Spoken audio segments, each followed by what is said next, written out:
अब चले, राजस्थान क्रिकेट जगत का सपना पूरा होता हुआ दिखाई दे रहा है। आरसीए अध्यक्ष वैभव गहलोत पीसी कर रहे हैं, आपको सीधे लिए चलते हैं। उस दिशा में हम आगे बढ़े हैं।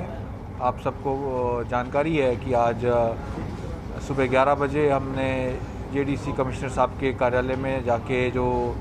नए स्टेडियम का ज़मीन का जो पट्टा आवंटन आज हमें ऑफिशियल हो गया है और जो लीज अमाउंट हमने जमा करा दी है। तो जो आज ये ऐतिहासिक दिन है उसके लिए आरसीए के तमाम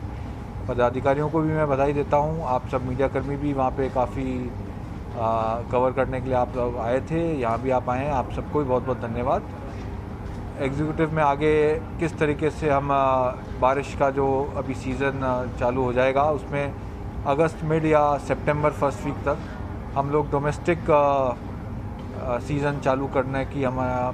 तमाम एग्जीक्यूटिव मेंबर्स का सबका यही मत था कि हम लोग ट्रेनिंग कैंप्स और जो डोमेस्टिक टूर्नामेंट है उसको हम बीसीसीआई की जो गाइडलाइंस आई है कोविड को देखते हुए उसके अनुरूप हम लोग उसको आगे फर्दर चालू करने का विचार एग्जीक्यूटिव में रहा है। ये तमाम बातों पर डिस्कशन है। सर, निर्माण कार्य संबंधी क्या निर्णय देखिए, अभी ओपन टेंडर इनवाइट किए जाएंगे, तो जो भी प्रक्रिया, कानूनी प्रक्रिया, उसमें जो चाहे 21 दिन का नोटिस देना हो, चाहे जो प्री बिड क्वालिफिकेशंस होंगी उसमें एक्सपीरियंस, स्टेबिलिटी और जो तमाम बातों पे निर्णय लिया जाएगा और उसी के अनुरूप हम लोग आगे बढ़ेंगे कि किस तरीके से टेंडर जो फ्लोट किया जाए उसमें तमाम प्रक्रिया को पूरी तरीके से फॉलो करते हुए उसी के अनुरूप अभी एग्जीक्यूटिव में एक पूरा डिस्कशन हुआ है और आगे हम फर्दर आप सबको ज़रूर जैसे जैसे आगे बात बढ़ेगी हम जानकारी आप सबको देते रहेंगे।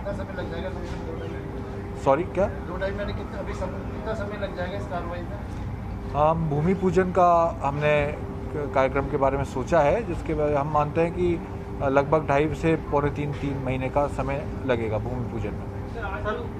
अभी फंड की क्या स्थिति है सर, और अभी जो बीसीसीआई से फंड आना था? मुझे आप सबको बताते हुए खुशी है कि अभी पिछले दिनों ही हमें जो बीसीसीआई की तरफ से जो इंफ्रास्ट्रक्चर ग्रांट मिलता है उसकी ऑफिशियल चिट्ठी आरसीए को आ चुकी है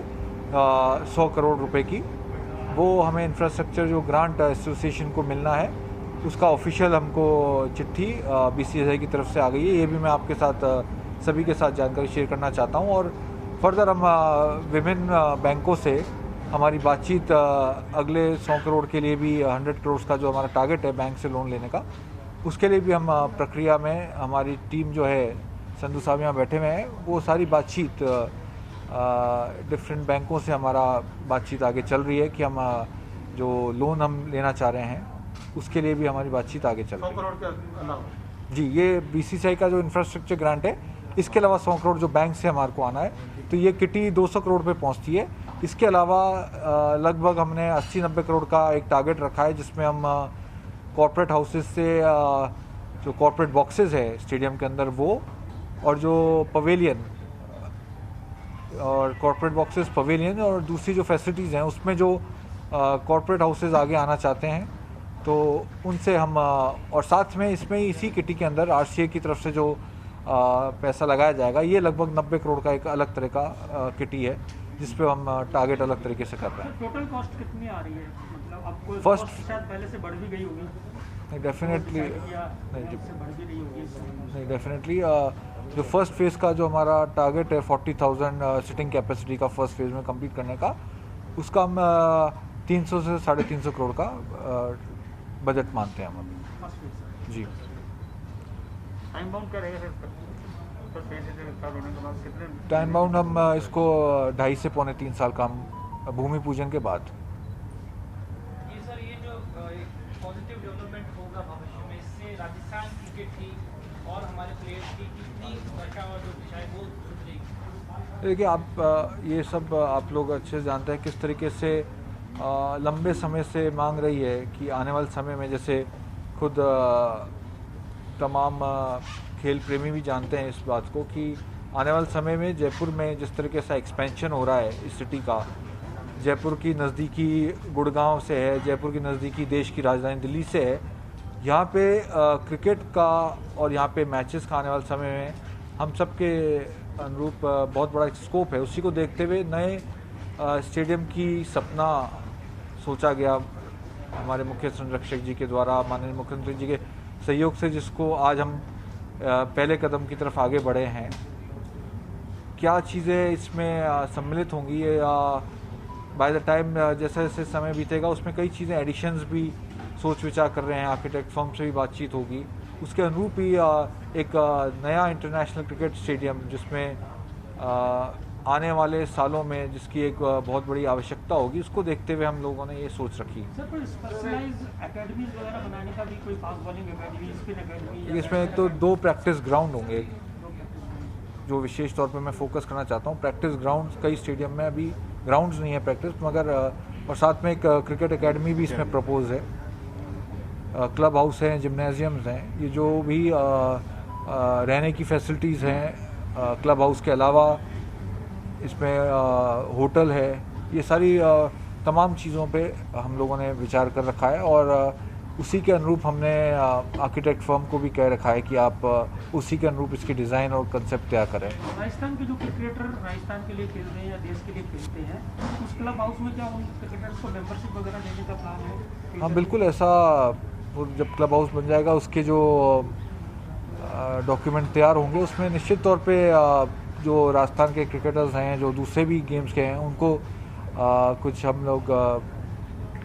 साथ मेंबरशिप्स या उनके लिए रियायती दरों पे क्या चीज़ें हो सकती है, वो सब चीज़ें बात के लिए हम ज़रूर रखेंगे। जयपुर के लिए तो आपका मिशन लगभग पूरा होने को है, क्योंकि जब ज़मीन बन गई तो स्टेडियम बनेगा। एक मिशन जो है एक वादा और किया था जोधपुर के लिए भी आपने, उसकी क्या प्रोग्रेस है, कब तक वहाँ काम होगा, आगे क्या प्लान है? नहीं, जोधपुर के लिए अभी पिछले 8 दिन पहले ही आप सबको ध्यान है कि मैं जो नवीनीकरण का कार्य चल रहा है वहाँ पे, मुझे आप सब जानते हैं कि इस बजट में प्रदेश की सरकार ने 20 करोड़ का बजट घोषणा में जोधपुर के बरकतुल्लाह खां स्टेडियम के नवीनीकरण के लिए सैंक्शन किया था। उसी के अनुरूप वहाँ पे कोविड के अंदर भी क्योंकि बिल्डिंग कंस्ट्रक्शन की परमिशन थी, काम वहाँ रुका नहीं, नवीनीकरण काम जोर शोर से चल रहा है और मैं खुद अभी देख के आया और मुझे पूर्ण उम्मीद है कि अभी हम लोग इसी मंडे को आरसी की तरफ से कमेटी हमने गठित करी है, तपोष चैटर्जी और तरुण जी और संचेती जी, तीनों लोग जाके वहाँ पे सोमवार से वहीं पे 2 दिन या 3 दिन का उनका विज़िट होगा। उस कमेटी को हमने कहा है कि आप लोग हमें जो एक्चुअल अभी स्थिति है उसकी एक रिपोर्ट बना के आप हमें दें कि अभी तक जो काम की प्रोग्रेस है वो कितनी आगे बढ़ चुकी है, क्या हम टाइम बाउंड में कितना टाइम बाउंड जो हमको बताया गया है जेडीए के अधिकारियों के द्वारा, क्या वो टारगेट मीट कर सकते हैं। इसके लिए हमने उस कमेटी को बना के सोमवार को हमने उनको जोधपुर भेजने का निर्णय लिया है, ताकि और जो क्वालिटी का काम हो रहा है जेडीए की तरफ से, उस क्वालिटी से क्या ये हमारी टेक्निकल टीम सेटिस्फाइड है क्या, इसके ऊपर हम एक रिपोर्ट उनसे लेंगे। और मुझे पूर्ण विश्वास है कि हम लोग इसको अक्टूबर मिड तक इसको पूरा करके डोमेस्टिक टूर्नामेंट जो हमने वादा किया जोधपुर वासियों के लिए, वो उसको हम पूरा करने की दिशा में नवंबर दिसंबर में डोमेस्टिक टूर्नामेंट कराने की स्थिति में होंगे। आईपीएल के बारे में क्या जोधपुर में आगे जो बीसीसीआई से भी हमारी इनफॉर्मल बातचीत हुई है, उसमें जोधपुर में मैं हमेशा माननीय मुख्यमंत्री जी की और आदरणीय डॉक्टर सीपी जोशी साहब ने, तो आप सबको ध्यान होगा सन 2011-12 में भी काफ़ी कोशिश करी, मुझे भेजा कमेटी में जोधपुर, उसी के अनुरूप हम आगे भी जोधपुर में जो भी संभावना है हम निश्चित तौर पे वहाँ भी जिस तरीके से बरकतुल्लाह खां का नवीनीकरण का कार्य उसी के अनुरूप जारी रखा है, ताकि आईपीएल हम वहाँ पे जो बीसीसीआई हमको अलॉट करेगा उस पर हम बीसीसीआई बात करके वहाँ भी भेजने की पूरी कोशिश है। आरसीए ने बहुत सारी कमेटीज अभी बनाई नहीं, 2 साल के करीब 1.5 साल हो गए, क्रिकेट कमेटीज वगैरह हैं वो नहीं बनी है, सीईओ अपॉइंट नहीं हुआ है, मतलब जो उसके संविधान के अकॉर्डिंग बहुत सारी चीज़ें नहीं हुई हैं, उनका क्या प्लान है उन चीज़ों को लेकर? जो सीईओ का प्रावधान के लिए जो बातचीत पहले भी आई थी बीसीसीआई में, बट वो अभी तो करनी है, हुआ नहीं था, इस कोविड की वजह से सारा रुक गया था। अब करेंगे नेक्स्ट मीटिंग में जो भी होगा उसको करेंगे। अभी विशेष तौर पर अपने जोधपुर की कमेटी बनाई है। हाँ।